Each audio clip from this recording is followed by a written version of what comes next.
হাতে কি সময় খুব অল্প? তাহলে ঝট করে শুনে নিন আজকের এই টলিউডের লেটেস্ট গল্প।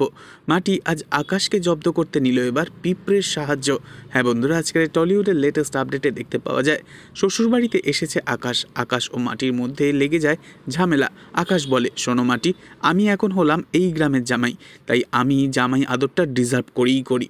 তখন মাটি অভিমান করে বলে, আপনি তো বলেছিলেন আপনি এই বিয়ে মানেন নে, তাহলে কি হলো এবার? জামাই আদর খাওয়ার খুব শখ জাগছে, তাই না? এরপর খাটের ওপর শোয়া নিয়ে আকাশ ও মাটির মধ্যে আবারও লেগে যায় ঝামেলা। মাটি বিছানার ওপর উঠে দাঁড়িয়ে এবং আকাশ মেঝেতে দাঁড়িয়ে একটা চাদর নিয়ে দুজনে বেজায় টানাটানি করতে শুরু করে দেয়। শেষমেশ ঝগড়া শেষে একে অপরকে জড়িয়ে ধরে খাটের ওপর শুয়েও পড়ে দুজনে। শেষমেশ মাটি বলে, ঠিক আছে, আপনি নয় বিছানায় শোবেন, এখন আমি পোশাক বদলাবো, আপনি ঘর থেকে যান তো একটু। এরপর আকাশ ঘর থেকে বেরিয়ে যায় আর মাটি সেই ঘরের বিছানার তোষকে ডিব্বা থেকে এক মুঠো চিনি নিয়ে চারিদিকে ছড়িয়ে দেয়, আর যাতে পিঁপড়ের কামড়ে সারা রাত আকাশ না ঘুমোতে পারে। তো এই ছিল আজকের টলিউডের লেটেস্ট আপডেট। নেক্সট আপডেটের জন্য সাবস্ক্রাইব করতে ভুলবেন না যেন। ধন্যবাদ।